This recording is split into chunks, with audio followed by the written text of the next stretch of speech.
Hello students, વિદ્યુત રસાયણનું lecture number 3 શરૂ કરવા જઈ રહ્યા છીએ અને તૈયાર થઈ જાઓ. પહેલું અને બીજું લેક્ચર કમ્પ્લીટ કર્યું હશે તેવું માનીને આપણે આગળ વધવાનું. દરેક વખતે મારા વાત કહેવાની છે અને વિશ્વાસ રાખું છું કે તમે વાંચ્યું હશે, તૈયાર કર્યું હશે. ઓકે, બહુ જ અગત્યના પોઈન્ટ તરફ ધીમે ધીમે આગળ વધીએ છીએ. તો સૌથી પહેલા આપણી પાસે શબ્દ છે વિદ્યુત ધ્રુવ પોટેન્શિયલ. એ શું છે એને સમજવા માટે આપણે એક ફિગર સમજીએ. માનો કે મારી પાસે એક પાત્ર છે. એ પાત્રની અંદર મેં દ્રાવણ ભર્યું છે અને એમાં એક ધાતુનો સળિયો મૂક્યો છે. આ જે ધાતુનો સળિયો છે એને કહું છું ધાતુ એટલે કે મેટલ, અને મેટલ એટલે કે એમ. આ જે દ્રાવણ છે આ મેટલના જ કોઈક ક્ષારનું છે. ઉદાહરણ તરીકે આ એમ તરીકે મેં લખ્યું છે Zn, તો ઝીંકનો સળિયો થયો અથવા ઝીંકની પટ્ટી થઈ. તો આ જે દ્રાવણ છે એ ઝીંકનું જ દ્રાવણ મૂકવાનું. તો દાખલા તરીકે અહીંયા મારે દ્રાવણ મૂકવું હોય તો હું શું મૂકીશ? Zn2+. પણ મેં કઈ ધાતુ મૂકી છે એવું મારે અત્યારે સ્પષ્ટ કરવું ના હોય તો હું માત્ર એમ મૂકીશ. એટલે એમ એટલે એ તે ઝીંક પણ હોઈ શકે, કોપર પણ હોઈ શકે, ચાંદીનો સળિયો પણ હોઈ શકે અને સોનાનો સળિયો પણ હોઈ શકે. ઓકે, સારું. જેમ આ ઝીંકનો સળિયો છે અને Zn2+ એવું મેં દ્રાવણ લખ્યું, તો અહીંનું જે દ્રાવણ છે એને મારે લખવું છું Mn+. Mn+ એવું કેમ? તો એક ઇલેક્ટ્રોન ગુમાવે તો 1+, બે ઇલેક્ટ્રોન ગુમાવે તો 2+, ત્રણ ઇલેક્ટ્રોન ગુમાવે તો 3+. કઈ ધાતુ છે એ ખબર નથી તો પછી કેટલા ઇલેક્ટ્રોન ગુમાવે તે પણ ખબર નથી, અને એટલા માટે N+ તરીકે મૂક્યા છે. જો આ ઝીંક હોય તો આ Zn2+ એવું મુકાય. જો આ એલ્યુમિનિયમ હોય તો અહીંયા એલ્યુમિનિયમ 3+ એવું લખાય. અહીંયા જો Ag હોય તો અહીંયા Ag1+ આવું લખાય. એટલે ખ્યાલ આવી ગયો? ઓકે. આ જે દ્રાવણ છે તેની અંદર ધન આયનો તો છે જ, પહેલેથી ધન આયનો છે, બરાબર. હવે આ જે એમ છે એ ઇલેક્ટ્રોન ગુમાવે, આ સોલિડ ઇલેક્ટ્રોન ગુમાવે તો Mn+ અને n ઇલેક્ટ્રોન આવું થાય. જેટલા ઇલેક્ટ્રોન ગુમાવે એટલા n લખ્યા છે, એટલે n ઇલેક્ટ્રોન લખાવે તો n+. તો આ સ્થિતિની અંદર ધાતુ ઇલેક્ટ્રોન ગુમાવે છે, આ જે આયન છે એ દ્રાવણમાં ચાલ્યા જાય છે. એટલે માની લો કે આ ધાતુએ જે ઇલેક્ટ્રોન ગુમાવ્યો અને ઇલેક્ટ્રોન ગુમાવવાના કારણે Mn+ બન્યા, એ પ્લસ વીજભાર છે એ દ્રાવણને પ્રાપ્ત થાય છે. એટલે લખ્યું અહીંયા પ્લસ આ રીતે, અને આ ઇલેક્ટ્રોન છે એ પટ્ટીની ઉપર જ રહે. આ લખું છું માઇનસ, અહીંયા માઇનસ, અહીંયા માઇનસ, અહીંયા માઇનસ અને માઇનસ, બરાબર.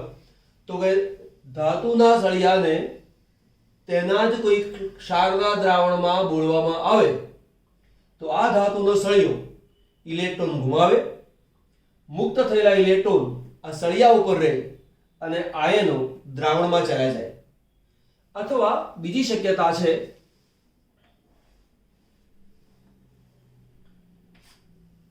આ જે સળિયો એની અંદર Mn+ આયન છે, આ છે M. અહીંયા જેમ ધાતુનો સળિયો ઇલેક્ટ્રોન ગુમાવે છે એટલે કે દ્રાવણ કરતા M ની ઇલેક્ટ્રોન ગુમાવવાની વૃત્તિ વધારે છે, એ સંજોગોમાં આ પરિસ્થિતિ ઉત્પન્ન થાય. પણ ધારો કે આ N+ છે એની ઇલેક્ટ્રોન મેળવવાની જો ઝડપ વધારે હશે તો એ શું કરે? Mn+ n ઇલેક્ટ્રોન મેળવે અને M સોલિડમાં રૂપાંતર પામે. એટલે કે આ દ્રાવણમાંના જે ધન આયન છે, માની લો કે મેં આ લખ્યું છે Mn+, જે ધન આયન છે આ સળિયા પાસેથી ઇલેક્ટ્રોનને ખેંચી લેશે. જો સળિયા પાસેથી ઇલેક્ટ્રોન ખેંચી લે તો ઇલેક્ટ્રોન દ્રાવણમાં આવે એટલે કે માઇનસ ચાર્જ દ્રાવણમાં આવે અને સળિયો છે એ ધનભાર ગ્રહણ કરે. ટૂંકમાં પરિસ્થિતિ આવી હોય કે આવી હોય. અહીં તમે જુઓ પ્લસ અને માઇનસ એને કહેવાય છે ચાર્જ ડિફરન્સ. એને શું કહેવાય? ચાર્જ ડિફરન્સ અથવા તેને કહેવાય છે પોટેન્શિયલનો તફાવત. શું કહેવાય?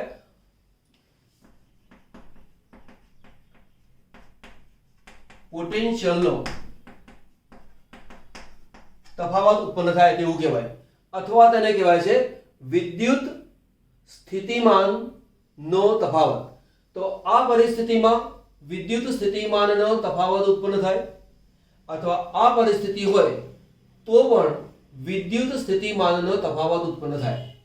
અહીંયા ધાતુની ઇલેક્ટ્રોન ગુમાવવાની વૃત્તિ વધારે છે. અહીંયા દ્રાવણમાંના આયનની ઇલેક્ટ્રોન મેળવવાની વૃત્તિ વધારે છે. તો એકમાં ઇલેક્ટ્રોન ગુમાવવાની વૃત્તિ છે, બીજામાં ઇલેક્ટ્રોન મેળવવાની વૃત્તિ છે. બરાબર? તો આ જે તફાવત ઉત્પન્ન થાય છે એને કહેવાય છે પોટેન્શિયલ ડિફરન્સ. તો જો વિદ્યુત ધ્રુવ પોટેન્શિયલ કોને કહેવાય? તો કે વિદ્યુત ધ્રુવ અને વિદ્યુત વિભાજ્ય.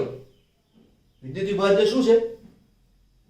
ક્ષાર આપેલો હોય એને પાણીમાં ઓગળે અને પાણીમાંથી ધન આયન અને ઋણ આયન એવા ક્ષારમાંથી આયનો ઉત્પન્ન થાય તો એ ક્ષારને વિદ્યુત વિભાજ્ય કહેવાય. તો આ જે દ્રાવણ છે એને વિદ્યુત વિભાજ્ય કહેવાય. અહીંનું જે દ્રાવણ હતું એને પણ વિદ્યુત વિભાજ્ય કહેવાય. તો કે વિદ્યુત ધ્રુવ અને વિદ્યુત વિભાજ્ય વચ્ચે વિદ્યુત સ્થિતિમાનનો તફાવત ઉત્પન્ન થાય છે તેવું કહેવાય. બરાબર? તો જો વિદ્યુત ધ્રુવ અને વિદ્યુત વિભાજ્ય વચ્ચે પોટેન્શિયલ તફાવત વિકસે છે જેને વિદ્યુત ધ્રુવ પોટેન્શિયલ તરીકે ઓળખવામાં આવે છે. બીજી રીતે પણ એને કહી શકાય, વ્યાખ્યા આપી હોય તો સાદી સરળ ભાષામાં લખી શકાય અને તે છે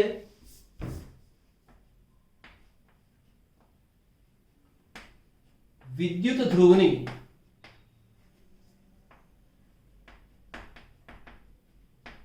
ઇલેક્ટ્રોન ગુમાવવાની કે મેળવવાની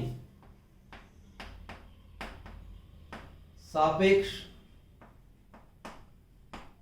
તીવ્રતાને વિદ્યુત ધ્રુવ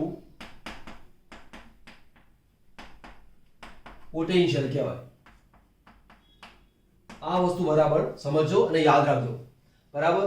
કોઈ પણ વિદ્યુત ધ્રુવ ઇલેક્ટ્રોન ગુમાવી શકે અથવા ઇલેક્ટ્રોન મેળવી શકે. તો ઇલેક્ટ્રોન ગુમાવવાની જે વૃત્તિ છે એને કહેવાય છે ઓક્સિડેશન પોટેન્શિયલ. ઇલેક્ટ્રોન મેળવવાની જે વૃત્તિ છે એને કહેવાય છે રિડક્શન પોટેન્શિયલ. અહીંયા લખ્યું છે સાપેક્ષ તીવ્રતા. ભાઈ સાપેક્ષ તીવ્રતા એટલે શું? તો કે ઇલેક્ટ્રોન ગુમાવવાની અથવા મેળવવાની વાત જે છે એ કોઈકની સાપેક્ષમાં છે. અને એક સાપેક્ષ એટલે કોણ? હાઇડ્રોજન ધ્રુવ, જેના વિશે આપણે અત્યારે અભ્યાસ કર્યો નથી, હવે પછીના પીરિયડમાં આવશે. પણ હાઇડ્રોજન ધ્રુવ છે, પ્રમાણિત હાઇડ્રોજન ધ્રુવ, એના સંદર્ભની અંદર આ વસ્તુ નક્કી થતી હોય છે, માટે શબ્દ વાપર્યો છે સાપેક્ષ. બરાબર? તો ફરી સમજો, વિદ્યુત ધ્રુવની ઇલેક્ટ્રોન ગુમાવવાની કે મેળવવાની સાપેક્ષ તીવ્રતાને વિદ્યુત ધ્રુવ પોટેન્શિયલ કહેવાય. જો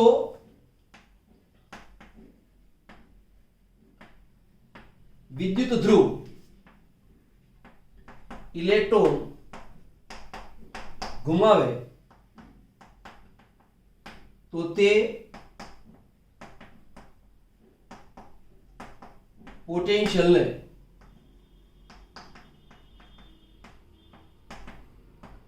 ઓક્સિડેશન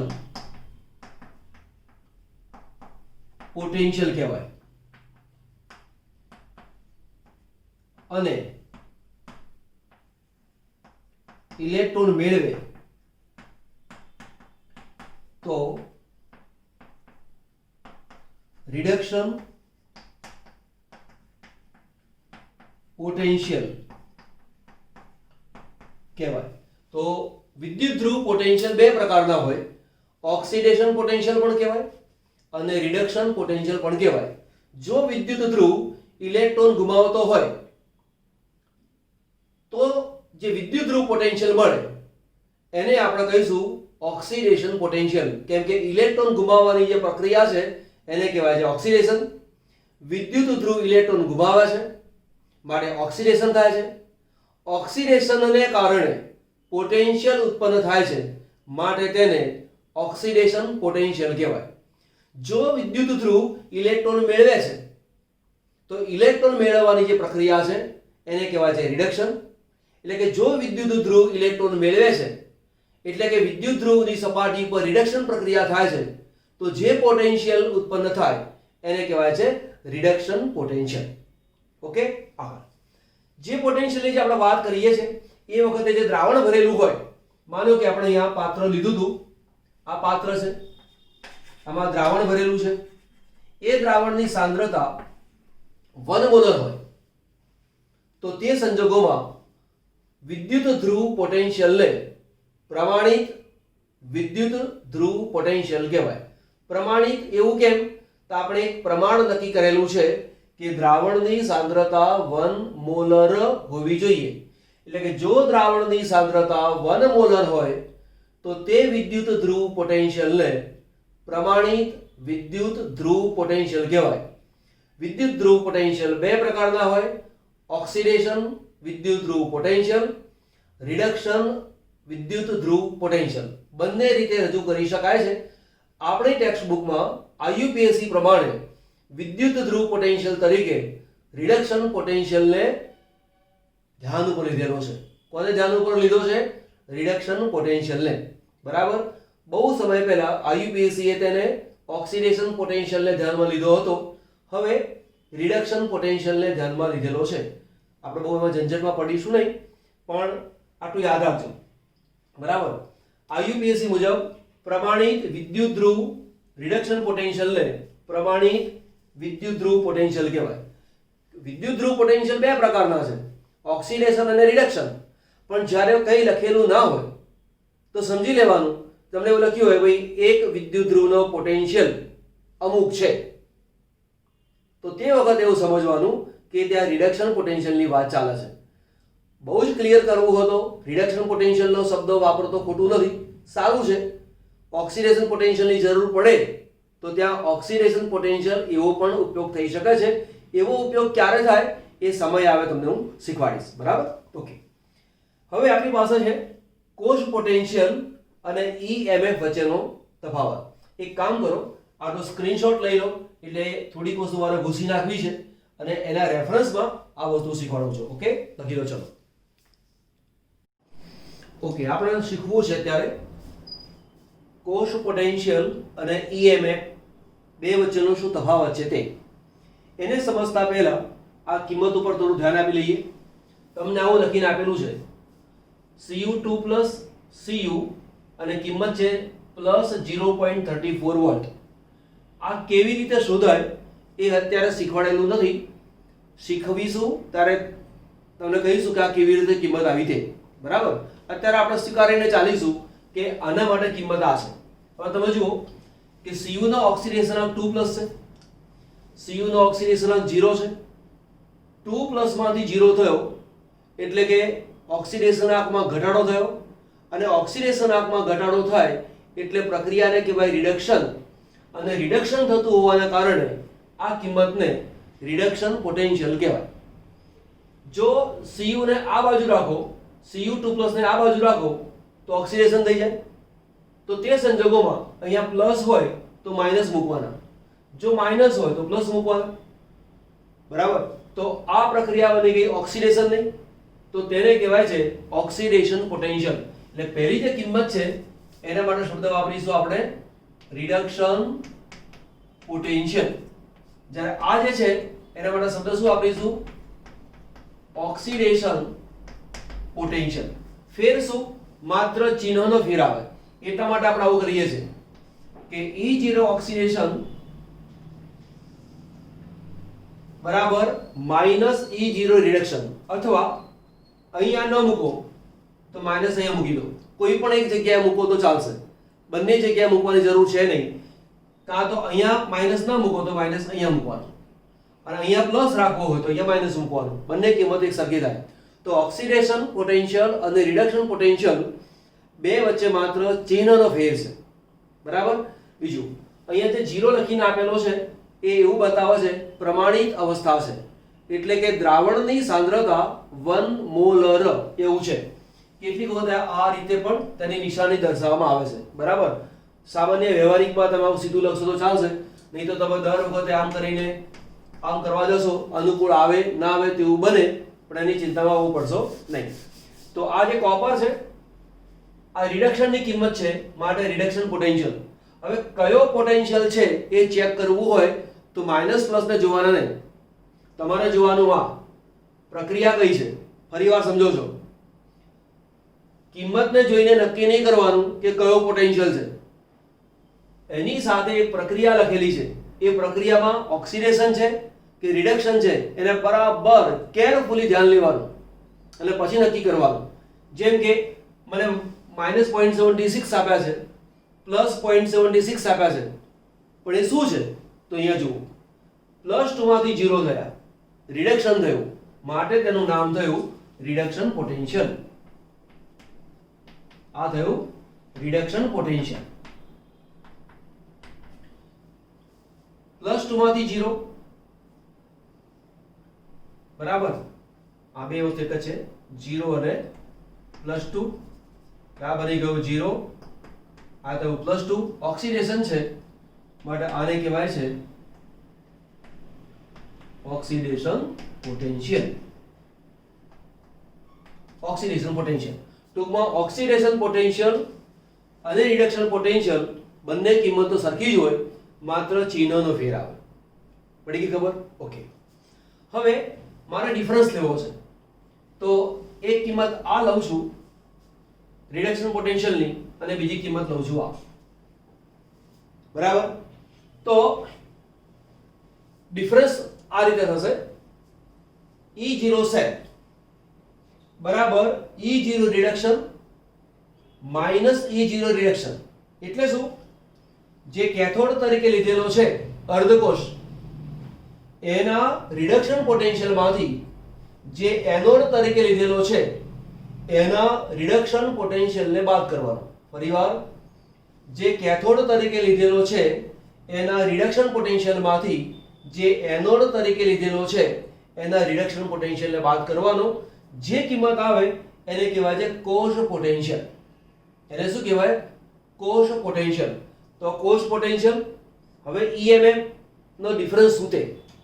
પહેલી વાત તો એક, જે કોષ આપેલો છે એના કેથોડ અર્ધકોષના રિડક્શન પોટેન્શિયલમાંથી એનોડ અર્ધકોષના રિડક્શન પોટેન્શિયલને બાદ કરીએ અને જે કિંમત મળે એ કિંમતને કોષ પોટેન્શિયલ કહેવામાં આવે.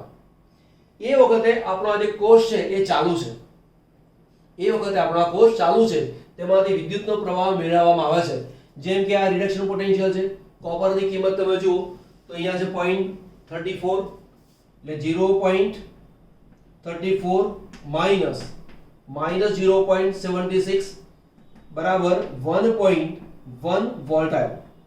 હવે જેમ જેમ કોષ ચાલતો જાય તેમ તેમ આ 1.1 છે એ ધીમે ધીમે ધીમે ધીમે ધીમે ઘટતો જાય. બરાબર. એટલે કોષ પોટેન્શિયલ એ ઘટે. બીજી વસ્તુ કે આ સાંદ્રતા 1 મોલર છે, 1 મોલર છે એ રીતે, પણ જો 1 ની જગ્યાએ 0.1 કરી નાખ્યા હોય, અહીંયા 0.2 કરી નાખ્યા હોય તો કિંમતો પાછી તેની બદલાઈ જાય. તો કે કોષનો ઉપયોગ જ્યારે આપણે કરીએ છીએ એ વખતે જો તમે તફાવત માપો તો તેને કહેવાય છે કોષ પોટેન્શિયલ. પણ હજી મેં કોર્સ શરૂ કર્યો જ નથી. ઓન પેપર મારી પાસે કિંમતો છે, તો ઓન પેપર જે કિંમતો આવે તો એ કિંમતને આપણે EMF કહીશું. એટલે કોર્સને શરૂઆત કરી નથી કિંમત તો 1.1 વોલ્ટ જ આવે, પરંતુ એક વખત કોર્સ ચાલુ કરી નાખો તો પછી ધીમે ધીમે આ 1.1 છે એમાંથી ધીમે ધીમે કિંમતો ઘટતી જાય છે. બરાબર. તો એ જે છે એને કહેવાય છે કોષ પોટેન્શિયલ. ટૂંકમાં કહેવાનો મતલબ એ છે કે કેથોડ અને એનોડ કેથોડના રિડક્શન પોટેન્શિયલના તફાવતને કોષ પોટેન્શિયલ કહેવાય. બરાબર. આની બી અત્યારે જરૂર નથી, લખો. અહીં લખું છું વિદ્યુત પ્રવાહ મેળવવામાં આવે છે, એટલે કે જ્યારે વિદ્યુતનો પ્રવાહ મેળવવામાં આવે છે તે વખતે તમારે તફાવત માપો તો તેને કહેવાય કોષ પોટેન્શિયલ. પણ જો કોષ બંધ છે, કોષને ચાલુ કર્યો નથી, તેમાંથી વિદ્યુતનો પ્રવાહ મેળવવામાં આવેલો નથી, તો તે સંજોગોમાં તેને કહેવામાં આવે છે EMF. તો ઘણી વખતે નાના પ્રશ્ન તરીકે મારી દ્રષ્ટિએ અગત્યનો પરીક્ષાની દ્રષ્ટિએ પ્રશ્ન છે કે કોષ પોટેન્શિયલ અને EMF વચ્ચે સંબંધમાં શું ફેર? તો કે કોષમાંથી વિદ્યુતનો પ્રવાહ મેળવવામાં આવતો ના હોય એ વખતે રિડક્શન પોટેન્શિયલમાંથી ઓક્સિડેશન પોટેન્શિયલને બાદ કરી દઈએ, રિડક્શન પોટેન્શિયલમાંથી રિડક્શન પોટેન્શિયલ, એનોડમાંથી કેથોડ ને વાત કરીએ તો જે કિંમત આવે તે કોષ પોટેન્શિયલ. કોષમાંથી વિદ્યુતનો પ્રવાહ મેળવવામાં આવતો નથી તો તેને કહેવાય છે EMF. આટલો ભાગ સ્ક્રીનશોટ લઈ લો તરત, અને આપણે બીજું કામ કરી લઈએ છીએ. જે આપણે ડેનિયલ કોષ ભણ્યા, પરીક્ષામાં પૂછે છે કેવી રીતે? તો પહેલા તો તમને એવું પૂછે કે ડેનિયલ કોષ સમજાવો, આકૃતિ સહિત. આખો કોષ આવી ગયો? એવું ના પૂછે તો પૂછવાની પદ્ધતિ આ છે, આ ક્વેશ્ચન છે. નીચેની માહિતી ઉપરથી વિદ્યુત રાસાયણિક કોષની રચના કરો. જો ધ્યાન આપો, ડેનિયલ કોષ એવું પૂછેલું હોય તો અહીંયા ઝીંક અને કોપર એવું જ લેવાનું, કેમ કે ડેનિયલે જે કોષ બનાવ્યો એને કહેવાય ડેનિયલ કોષ. ત્યાર પછી એની પર આધારિત બીજા ઘણા બધા કોષ આવ્યા, જેમ કે અહીંયા ઝીંક અને કોપર છે, એની જગ્યાએ ઝીંક અને Ag આવે, બરાબર, કોપર અને Ag આવે, Al અને Fe આવે. આવા કોષો બની શકે, પણ એ બધા કોષોને ડેનિયલ કોષ ના કહેવાય. ડેનિયલ કોષ એટલે ઝીંક અને કોપર, આ બે લો એટલે ડેનિયલ. અને એ સિવાયના જેટલા કોષ આવે એને માટે વોલ્ટેઇક કોષ વાપરી શકો, એના માટે ગેલ્વેનિક કોષ તમે કહી શકો, વિદ્યુત રાસાયણિક કોષ શબ્દ એવું તમારે વાપરવાનું. પણ ડેનિયલ જ્યારે વાપરેલું હોય તો સ્પેશિયલ ઝીંક અને કોપરને જ ધ્યાનમાં લેવાના, કેમ કે ડેનિયલે તેની રચના કરી હતી, માટે ડેનિયલ કોષ. ઓકે, તમને આવો કોષ બનવાનો આપેલો હોય તો એક બહુ જ અગત્યની વાત લખી રાખું છું, યાદ રાખો. તમારે નોટ કરવાની, જે સ્ક્રીનશોટ લો છો એ સ્ક્રીનશોટને નોટમાં પરિવર્તન કરવાનું. ખાલી સ્ક્રીનશોટ લીધા ના કરશો. ચલો ધ્યાન રાખજો, કોષની રચના કરતી વખતે શું ધ્યાનમાં લેવાનું? તો પહેલો પોઈન્ટ એ છે કે જેનો રિડક્શન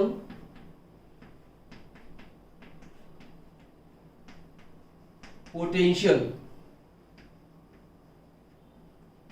વધુ હોય તે જમણી બાજુ, અને જો કંઈ બીજું વાક્ય લખવાની જરૂર છે નહીં, એક જમણી બાજુ હોય તો બીજો ડાબી બાજુ જ હોય, છતાંય વાક્ય લખું છું. અને જેનો રિડક્શન પોટેન્શિયલ ઓછો હોય તે ડાબી બાજુ જ હોય. આ વસ્તુ બરાબર યાદ રાખવાનું. બરાબર, બીજું પણ સાથે લખ્યું છે, ઇલેક્ટ્રોન અને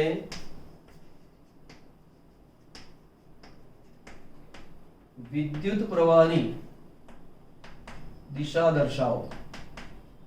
તો સૌથી પહેલા તો એક કામ કરી લઈએ, આને તરફ ભૂસી નાખું છું, આ કોપર ભૂસી નાખ્યું, આ બધું કાઢી નાખ્યું છે.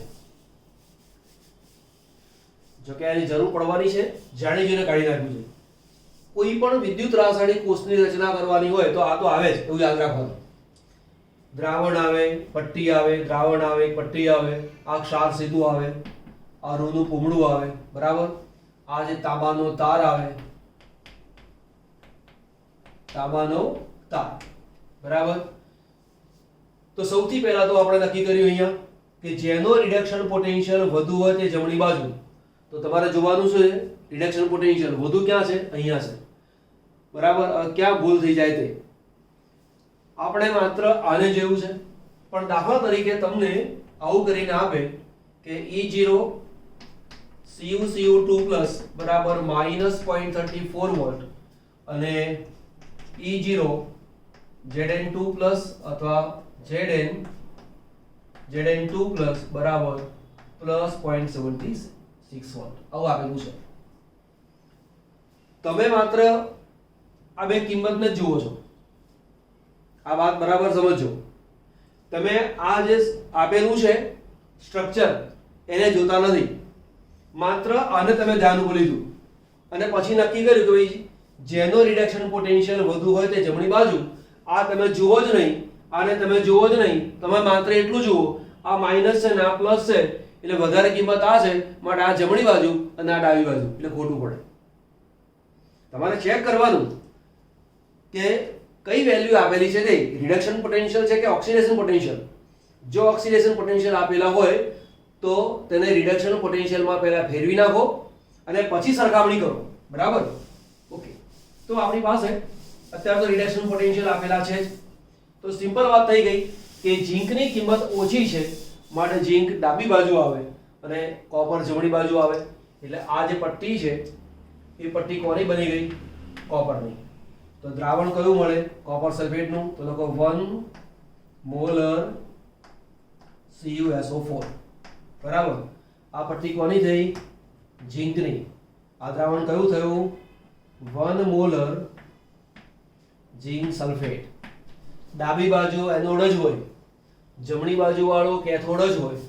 ડાબી બાજુ વાળો માઇનસ જ હોય, જમણી બાજુ વાળો પ્લસ જ હોય. બરાબર યાદ રાખજો. ઇલેક્ટ્રોનનો પ્રવાહ ડાબી બાજુથી જમણી બાજુ જ હોય, વિદ્યુતનો પ્રવાહ જમણી બાજુથી ડાબી બાજુ જ હોય. ક્ષાર સેતુ તમારે બનાવવાનો. એનાયન આ બાજુ જ જાય, કેટાયન આ બાજુ જ જાય. આ તો ફિક્સ જ છે, એમાં કંઈ બહુ ચિંતા કરવા જેવી છે નહીં. ઓકે. દરેક અર્ધકોષની પ્રક્રિયા લખો.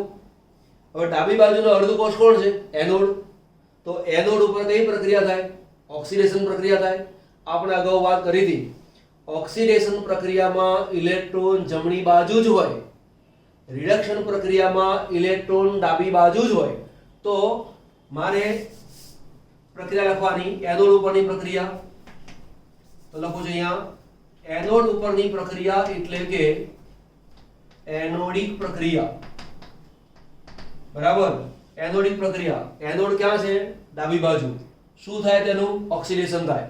તો ઓક્સિડેશન થાય માટે Zn સોલિડ એમાંથી લખ્યું Zn2+ Aq 2 ઇલેક્ટ્રોન અને પ્રક્રિયા બની ગઈ ઓક્સિડેશન.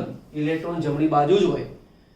લખતી વખતે બીજું પણ ધ્યાન આપી લેવાનું, વીજભાર બેલેન્સ જ હોવો જોઈએ. જેમ કે આ ઝીંક છે એની પરનો વીજભાર 0 છે તો જમણી બાજુ ટોટલ વીજભાર 0 જ થાય. કેવી રીતે?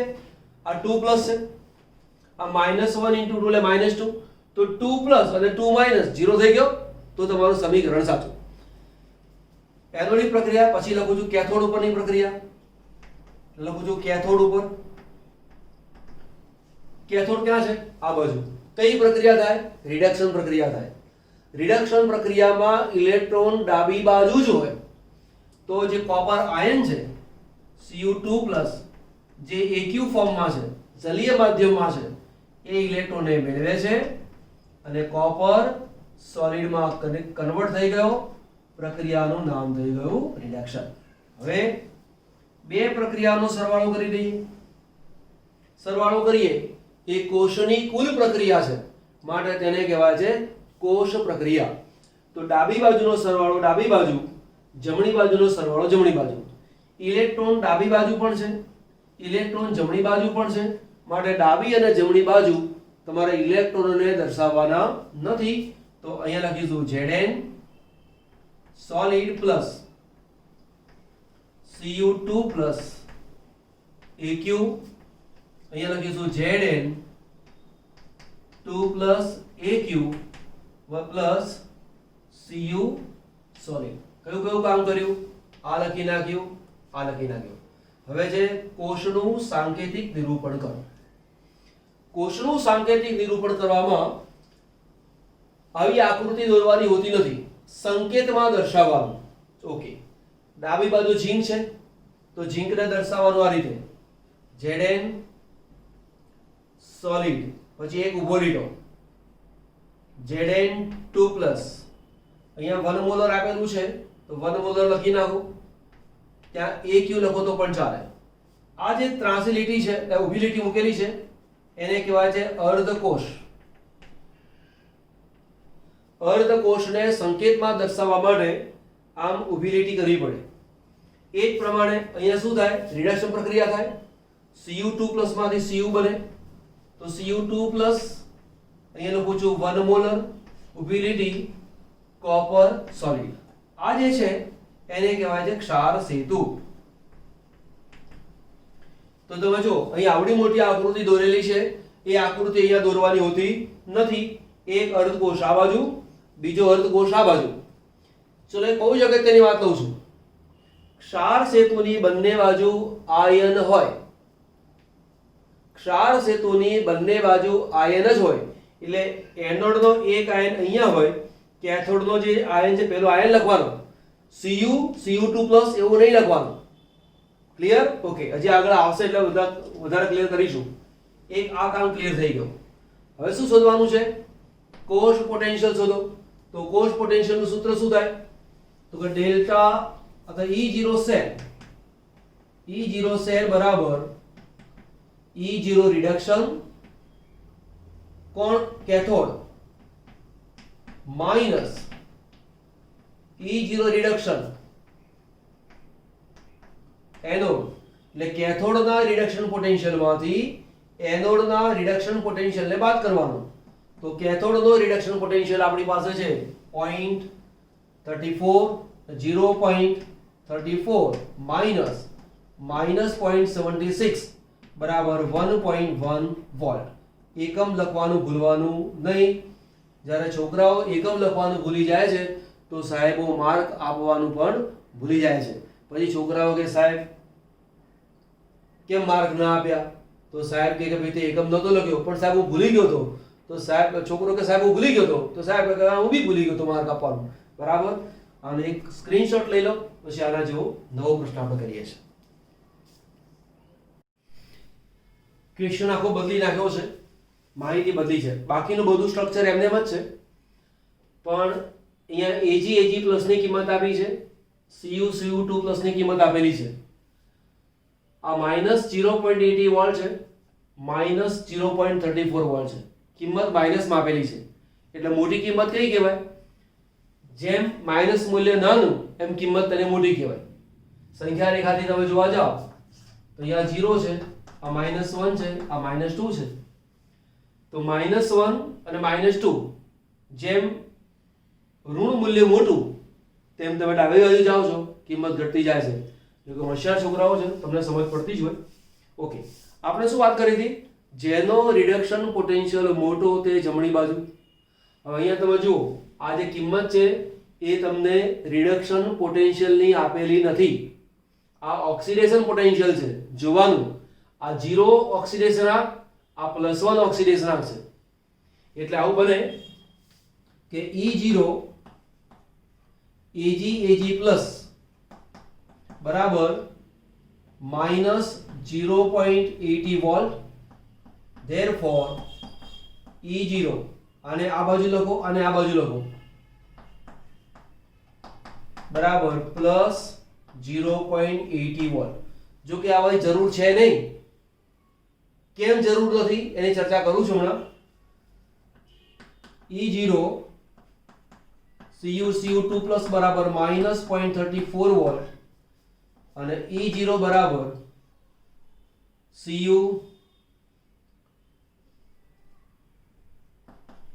Cu2+ Cu બરાબર +0.34 વોલ્ટ.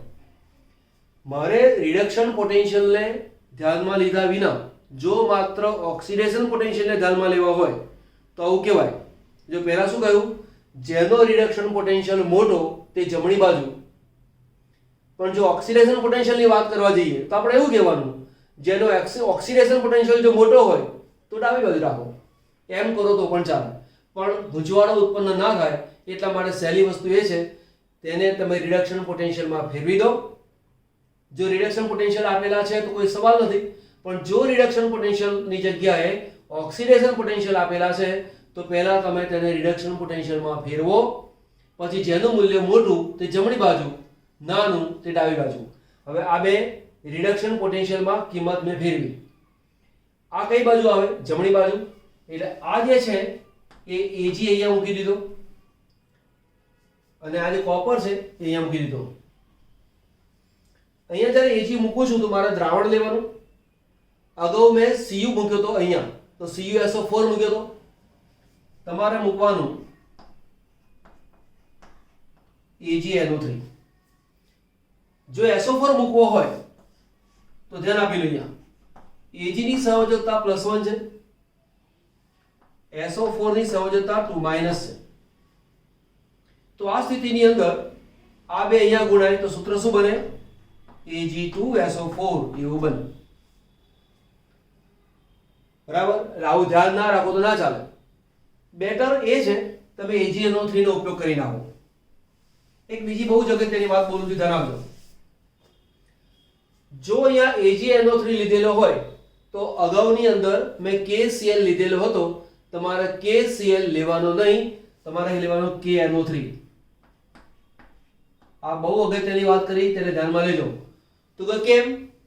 તો કે જો Cl તમે લો છો, બરાબર, તો Cl અને આ Ag+ બેની વચ્ચે રાસાયણિક પ્રક્રિયા થઈને AgCl ના અવક્ષેપ બની જાય. એ બનવા જોઈએ નહીં. એટલા માટે ક્ષાર સેતુમાં એવા જ પદાર્થને ભરવામાં આવે છે કે આજુબાજુના બે જે દ્રાવણો ભરેલા છે તેની સાથે રાસાયણિક પ્રક્રિયા થવી જોઈએ નહીં. સેકન્ડ પોઈન્ટ, આ ઋણાયન આ જગ્યાએ ઓક્સિડેશન પામવો જોઈએ નહીં. આ ધનાયન આ બાજુ રિડક્શન પામવો જોઈએ નહીં. તો બહુ અગત્યની વાત કરીએ અહીંયા. ફરીવાર, જો Ag આપેલું છે તો AgNO3 નો ઉપયોગ કરવાનો.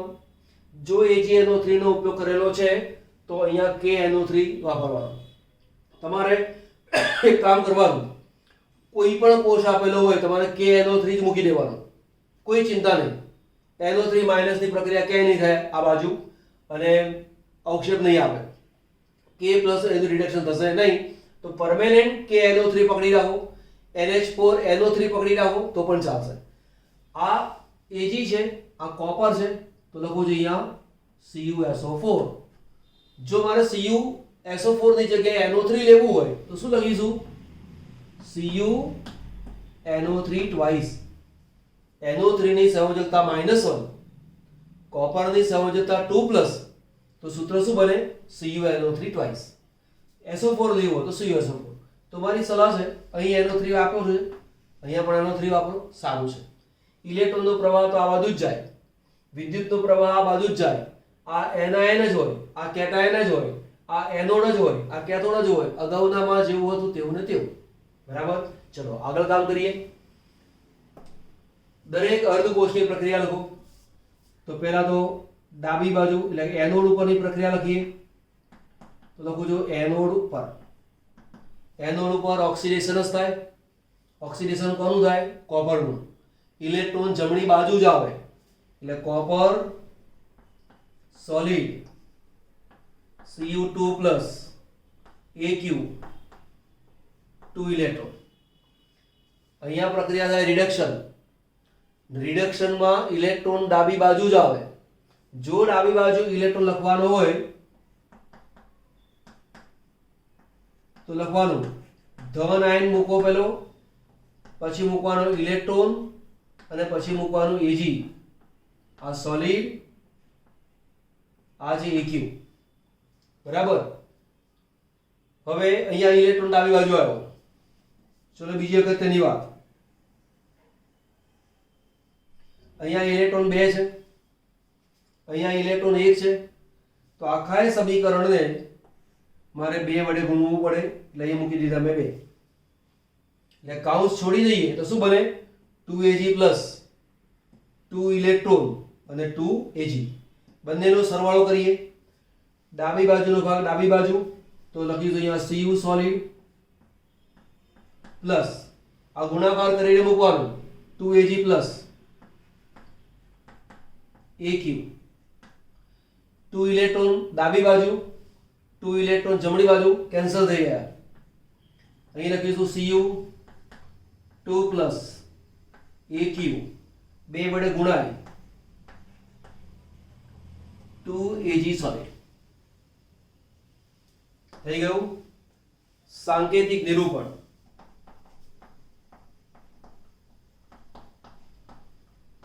सांकेतिक निरूपण डाबी बाजुनो अर्धकोष डाबी बाजू, जमणी बाजुनो अर्धकोष जमणी बाजू। डाबी बाजू कॉपर छे એટલે कॉपर सॉलिड,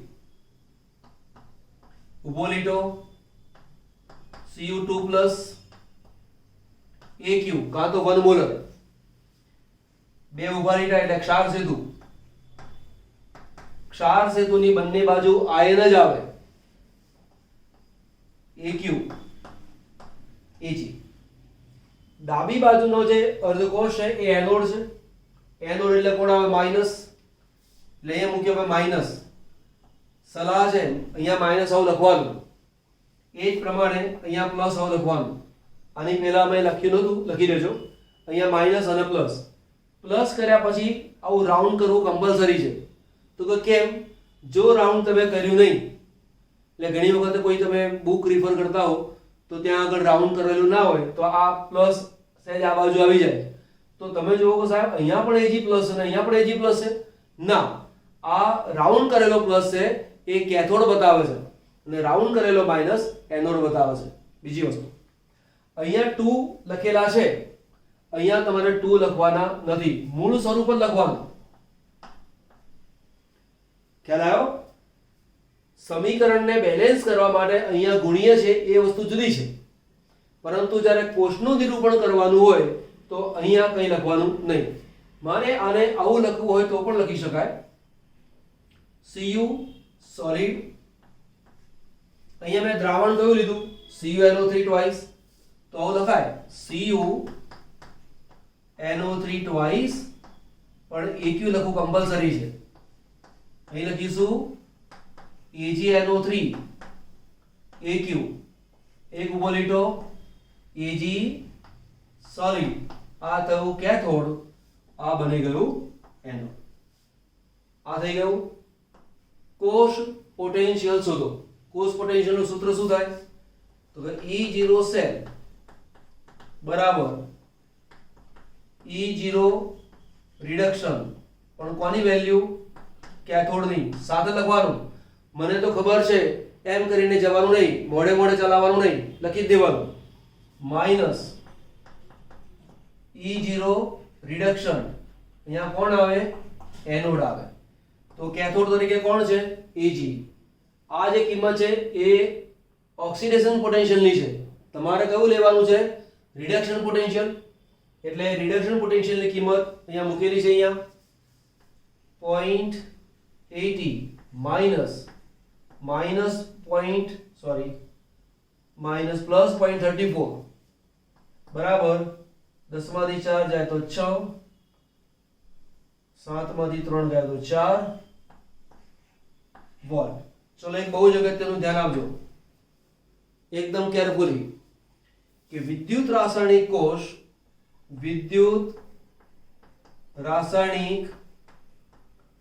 કોષનો પોટેન્શિયલ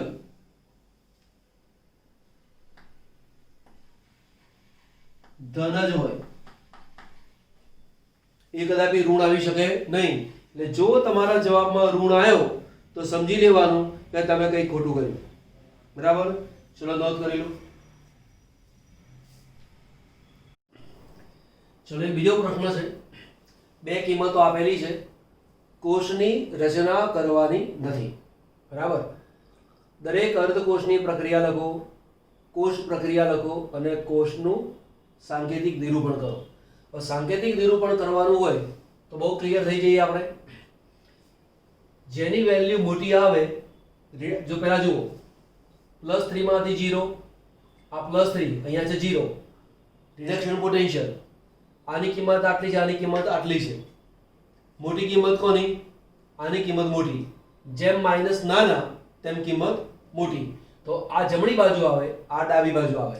તો પહેલા તો આ બે ઊભા લીટા બનાવી દો, ત્યાર પછી પહેલા Al3+ લખવાનું। બરાબર? અહીં લખું છું AQ અથવા 1 મોલર લખો તો પણ ચાલે, અને અહીં લખો છો Al સોલિડ આ આવશે આપણી પાસે પ્લસ અહીંયા શું લખાય Mg સોલિડ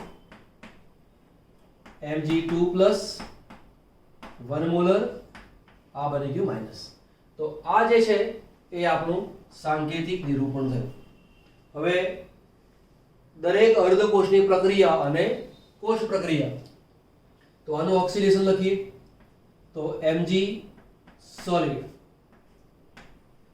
એમાંથી Mg2 plus AQ 2 electron 2 plus એટલે 2 ઇલેક્ટ્રોન આ Al3 પ્લસ છે Al3 પ્લસ AQ 3 પ્લસ છે માટે 3 ઇલેક્ટ્રોન અહીંયા મૂક્યા Al સોલિડ હવે તમે જુઓ કે આ સમીકરણમાં ઇલેક્ટ્રોન 2 છે આ સમીકરણમાં ઇલેક્ટ્રોન 3 છે ઇલેક્ટ્રોન બંને સમીકરણમાં સરખા હોવા જોઈએ તો આપણે એક કામ કરી લઈએ જે 2 વાળો છે એ આખાને 3 વડે ગુણીએ જેમાં 3 ઇલેક્ટ્રોન છે એ આખાને 2 વડે ગુણીએ અને ત્યાર પછી બંનેનો આપણે સરવાળો કરીએ આ ઓક્સિડેશન છે એટલે આ જે પ્રક્રિયા છે એ એનોડ ઉપર થાય આ જે પ્રક્રિયા છે એ કેથોડ ઉપર થાય આ જે પ્રક્રિયા બની ગઈ એ ઓક્સિડેશન છે આ પ્રક્રિયા છે એ રિડક્શન છે તો આને 3 વડે ગુણીએ તો શું બને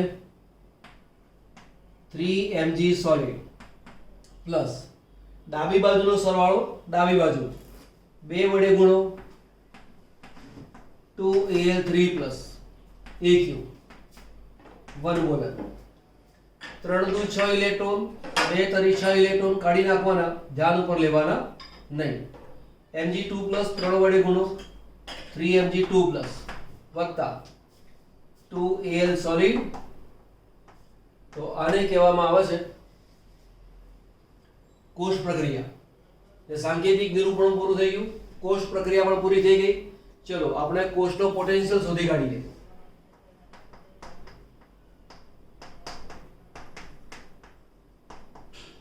કોષ પોટેન્શિયલ E0 સેટ બરાબર E0 રિડક્શન કેથોડ માઇનસ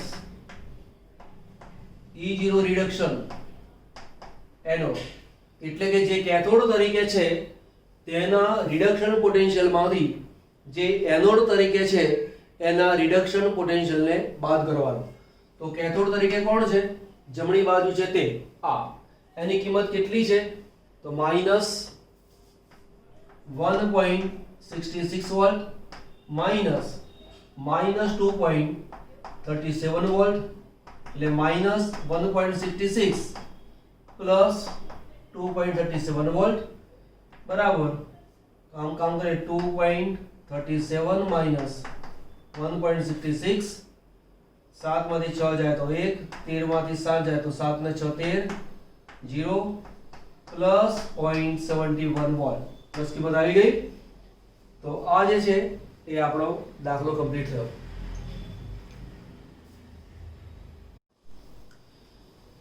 બીજો એક પ્રશ્ન છે આ બે કિંમત આપેલી છે અને તેની ઉપરથી આપણને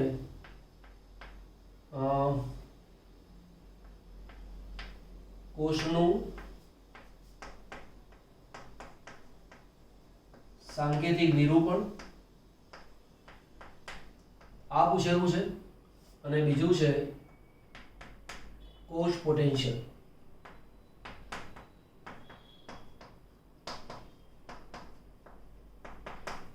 આ બહુ જ ઇમ્પોર્ટન્ટ છે ધ્યાન આપજો આ અને આવા પ્રકારના ઘણા બધા પ્રશ્નો આવે એનું મહત્વ શું છે તમને સમજ પડી જશે પહેલી વાત તો એક કે આ કિંમત જે છે એ રિડક્શન પોટેન્શિયલ છે કે નહીં તે ચેક કરી લઈએ +2 છે અને બીજું બાર 0 +2 માંથી 0 થયા એટલે પ્રક્રિયા થઈ રિડક્શન માટે આ પોટેન્શિયલને રિડક્શન પોટેન્શિયલ કહેવાય Cl2 કોઈ બીજું વાર નથી એટલે ઓક્સિડેશન આંક 0 આ -1 0 માંથી -1 ઓક્સિડેશન આંકમાં ઘટાડો થયો એટલે કે રિડક્શન થયો માટે આ પોટેન્શિયલને રિડક્શન પોટેન્શિયલ કહેવાય બરાબર. હવે સૌથી પહેલા આપણે સાંકેતિક નિરૂપણ કરીએ. તો આ ક્યાં આવે? ડાબી બાજુ. આ ક્યાં આવે? જમણી બાજુ. તો ડાબી બાજુમાં પહેલો શું લખાય? Zn. કે સાહેબ પહેલા અહીંયા તો Zn2+ આપેલું છે, એ બરાબર છે, એ સંકેતમાં દર્શાવવા માટે અહીંયા આપેલું છે, વાત બરાબર છે. પણ આપણે જ્યારે કોષનું સાંકેતિક નિરૂપણ કરવાનું હોય તો ધ્યાન આપવાનું, જે ક્ષાર સેતુ આપેલો છે આ ક્ષાર સેતુ કહેવાય, એની બે બાજુ આયન જ જોઈએ. તો આ જે છે એમાં પહેલા અહીંયા Zn2+ આવે, ત્યાર પછી લખવાનું Zn. આ વસ્તુનું બરાબર ધ્યાન આપજો. ફરીવાર વાક્ય બોલું છું. ક્ષાર સેતુની બંને બાજુ આયનો જ હોય. બરાબર? ઓકે. અહીં લખું છું 1 મોલર. હવે અહીંયા છે -1 એ આયન છે. ક્લોરીન એ તો વાયુ સ્વરૂપમાં છે. કોઈક વાર તમને અહીંયા ગેસ તરીકે લખીને આપે પણ ખરા, નોર્મલી ગેસ તરીકે લખીને આપતા નથી, તો તમારે મનમાં સમજવાનું. તો પહેલા લખવાનો Cl-, પછી લખો EQ, એક ઊભો લીટો, અર્ધ કોષ થયો, ત્યાર પછી Cl2 ગેસ. હવે અહીંયા જેમ ઝીંકની પટ્ટી છે એમ ક્લોરીનની કોઈ પટ્ટી ના હોય, તો ત્યાં આગળ ઊભો લીટો કરી અને ત્યાં મૂકવાનું તમારે પ્લેટિનમ. તો જ્યારે પણ વાયુ આવતો હોય તો વાયુની બાજુમાં અલ્પ વિરામ કરી અને પ્લેટિનમ લખો, અથવા ઊભો લીટો કરીને પ્લેટિનમ લખો. ડાબી બાજુ વાળો માઇનસ છે, બ્રેકેટ મીન્સ કે આવું રાઉન્ડ કરવાનું ભૂલશો નહીં, નહીં તો આ ભૂલથી આ બાજુ થઈ ગયું તો Zn માઇનસ થઈ જશે, તમે ભૂલ કરશો. આ થઈ ગયું પ્લસ. બરાબર? એક આ કિંમત થઈ ગઈ. સેકન્ડ પોઈન્ટ છે કોષ પોટેન્શિયલ. એટલે આ સાંકેતિક નિરૂપણ પૂરું થઈ ગયું. કોષ પોટેન્શિયલ શોધો છો તો કે E0 સેલ બરાબર E0 reduction cathode minus E0 reduction anode. બરાબર? કેથોડમાંથી એનોડની કિંમતને બાદ કરો. કેથોડની કિંમત આ છે તો +1.36 માઇનસ -0.76, તો શું આવશે અહીંયા? 1.36 પ્લસ 76, 6 દુ 12, 7 ને 3 10 ને 11, 1 ને 1 2, 2.12 વોલ્ટ લખવાનું ભૂલવાનું નહીં. ચલો નોંધ કરી લો. ચલો બીજું એક અગત્યનો ક્વેશ્ચન છે. આ પેલું છે એમાંથી આપણને ખાસ છે સાંકેતિક નિરૂપણ કરો. સાંકેતિક નિરૂપણ કરો. સાંકેતિક નિરૂપણમાં જેનો રિડક્શન પોટેન્શિયલ વધારે હોય તે જમણી બાજુ, ઓછો હોય તે ડાબી બાજુ. આ પણ આ બંને કિંમતો રિડક્શન પોટેન્શિયલની આપેલી છે. આની કિંમત મોટી છે માટે આ આવશે જમણી બાજુ અને આ કિંમત ક્યાં આવશે? ડાબી બાજુ. બરાબર? તો જમણી બાજુ, આ ડાબી બાજુ લખ્યું. પહેલા આવે આપણી પાસે ક્ષાર સેતુ. પહેલા કોને લખવાનો? આયનને, એટલે Zn2+. અહીંયા લખ્યું મેં EQ અથવા 1 મોલર. ત્યાર પછી કોણ આવે? Zn solid. પછી બાકીની બે વસ્તુ ક્યાં આવે? જમણી બાજુ આવે. બહુ જ અગત્યની વાત એ છે કે ક્ષાર સેતુની જમણી બાજુ આયન આવે, આવું આપણે કહ્યું હતું. હવે આયન અહીંયા પણ છે, આયન અહીંયા પણ છે, તો કયા આયનને આપણે અંદરની બાજુ રાખવું? +3 કે +2? તો ધ્યાન આપો, જેનો ઓક્સિડેશન આંક વધારે હોય એને અંદરની બાજુ રાખો.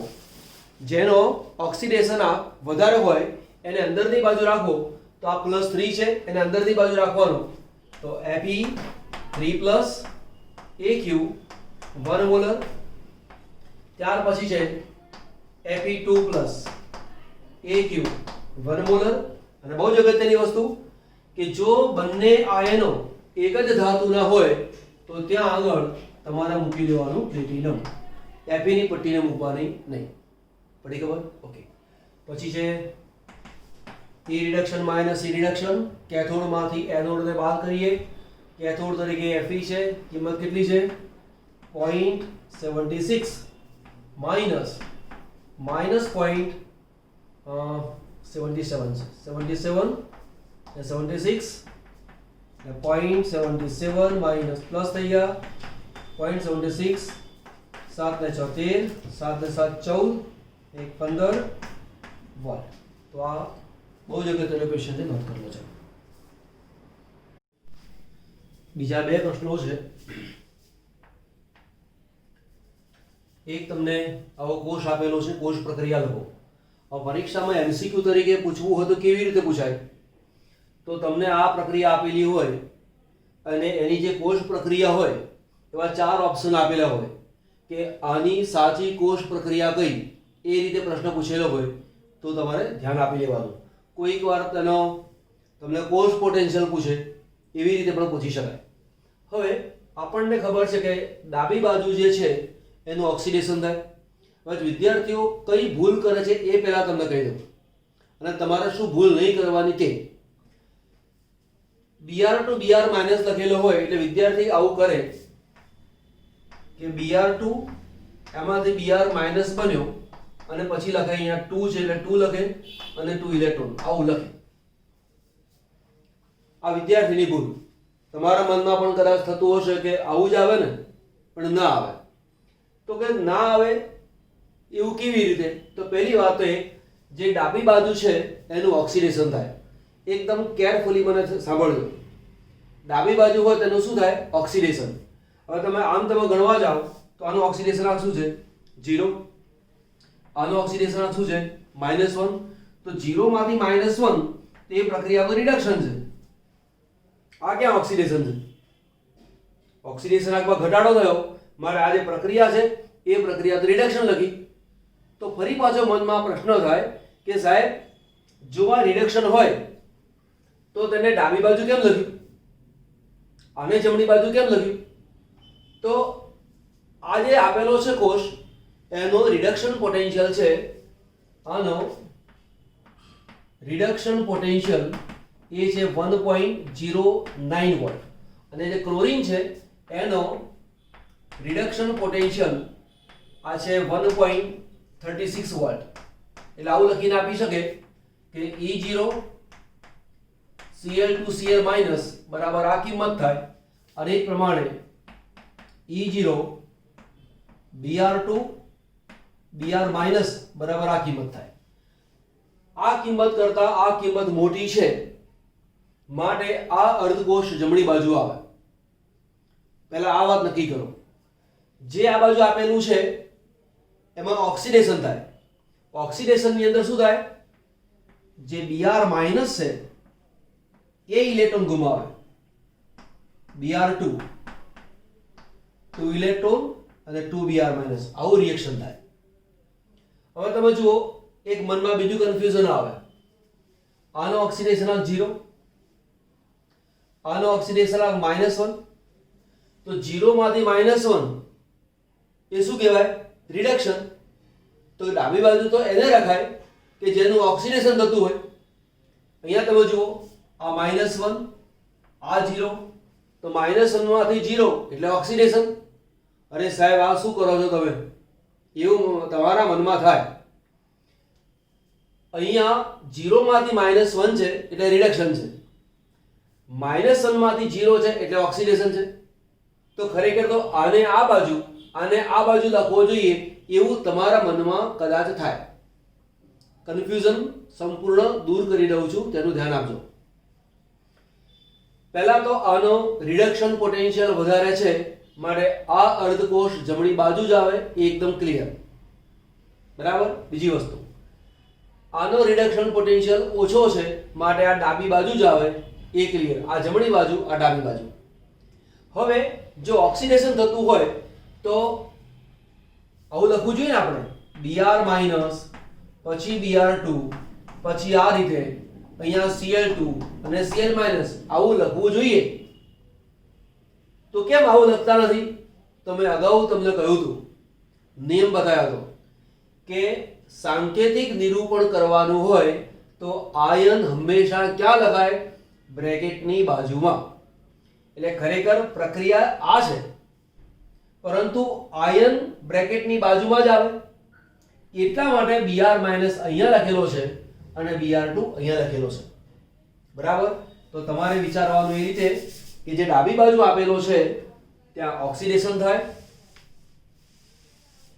ઓક્સિડેશન થાય એટલે આ રીતે લખાય, આનો ઓક્સિડેશનાંક -1, આનો ઓક્સિડેશનાંક 0, -1 માંથી 0 થાય છે, ઓક્સિડેશનાંકનો વધારો થાય છે, માટે આ જે પ્રક્રિયા છે એ કઈ બની ગઈ? ઓક્સિડેશન. એ જ પ્રમાણે તમારે અહીંયા કંઈ જોવાનું નહીં, આ રીતે જોશો તો કન્ફ્યુઝન થશે, બરાબર. અહીંયા શું થાય? રિડક્શન. રિડક્શન થાય એટલે જે ક્લોરીન છે એ ઇલેક્ટ્રોન મેળવે અને Cl માઇનસ એવું બને, 2 છે એટલે 2, અહીંયા લખ્યું AQ. પહેલા સમીકરણમાં ઇલેક્ટ્રોન જમણી બાજુ, બીજા સમીકરણમાં ઇલેક્ટ્રોન ડાબી બાજુ. હવે તમે સરવાળો કરો તો electron electron cancel, 2Br minus AQ plus Cl2 gas, અહીંયાથી લખું છું Br2 વત્તા 2Cl માઇનસ AQ. અહીંયા જે પરિસ્થિતિ રકમમાં આપેલી હોય એ તમારે લખવાની, તો તેનો સાચો જવાબ આવે આ બહુ જ ઇમ્પોર્ટન્ટ ક્વેશ્ચન છે. જો તમે કન્ફ્યુઝનમાં આવો તો તમારી પ્રક્રિયા આ નહીં આવે, એનું ધ્યાન આપજો. બીજી એક પ્રક્રિયા આપેલી છે, સાંકેતિક નિરૂપણ કરો.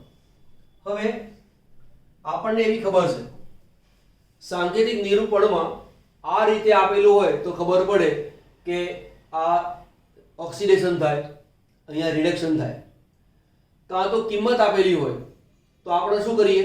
જેની કિંમત વધારે છે એ જમણી બાજુ આવે, જેની કિંમત ઓછી છે તે ડાબી બાજુ આવે. એટલે કે રિડક્શન પોટેન્શિયલની કિંમત વધારે છે તો જમણી બાજુ, રિડક્શન પોટેન્શિયલની કિંમત ઓછી છે તો ડાબી બાજુ. અહીંયા તેવું કંઈ આપેલું છે નહીં, તો પછી સાંકેતિક નિરૂપણ કરવું કઈ રીતે? તો તમે જુઓ, ઝીંકનો ઓક્સિડેશનાંક છે 0, Ag એનો ઓક્સિડેશનાંક +1, Zn નો ઓક્સિડેશનાંક 0, આનો ઓક્સિડેશનાંક 0. Ag NO3 ની સાથે સંયોજાયેલું છે અને સંયોજિત સ્થિતિમાં Ag નો ઓક્સિડેશનાંક +1 આવે. Ag ની સાથે કોઈ જ જોડાયેલું નથી, માટે Ag નો ઓક્સિડેશનાંક 0 આવે. હવે તમે જુઓ, 0 માંથી આ +2 આવે, 0 માંથી 2 એટલે પ્રક્રિયા કઈ બની ગઈ? ઓક્સિડેશન. +1 માંથી 0 થયા, માટે પ્રક્રિયા કઈ બની ગઈ? રિડક્શન. હવે આપણને ખબર છે જેમાં ઓક્સિડેશન થતું હોય તે ડાબી બાજુ, રિડક્શન થતું હોય તે જમણી બાજુ. તો પહેલા તો ક્ષાર સેતુ બનાવી દઈએ. Ag Zn માંથી Zn NO3 ટ્વાઇસ બને, એટલે Zn solid, Zn NO3 twice AQ. અહીંયા AgNO3 AQ, અહીંયા આવશે Ag, આ આવશે કેથોડ, આ આવશે એનોડ. હવે પાછો મનમાં પ્રશ્ન થાય કે સાહેબ તમે તમને એવું કહ્યું હતું કે આ જે ક્ષાર સેતુ છે એની બે બાજુ તો આયન આવે, તો અહીં ક્યાં આયન આવ્યો? તો તમે જુઓ, આનું આયનીકરણ થાય તો શું મળે? Zn2 + NO3 - 1. આનું આયનીકરણ થાય તો શું મળે? Ag+ અને NO3 - તો આ Zn2+ અહીંયા છે, આ Ag+ અહીંયા છે. તો આજે શું ભણ્યા? ડેનિયલ કોષના સિદ્ધાંત ઉપર જુદા જુદા વિદ્યુત રાસાયણિક કોષ અથવા વોલ્ટેઇક કોષની રચના કરી કઈ કઈ રીતે તેનું એરેન્જમેન્ટ થઈ શકે એ તમને સમજાવ્યું છે, અને પાકું કરી લેજો. આવતા લેક્ચરમાં નવી વસ્તુ ભણીશું, બરાબર? ઓકે.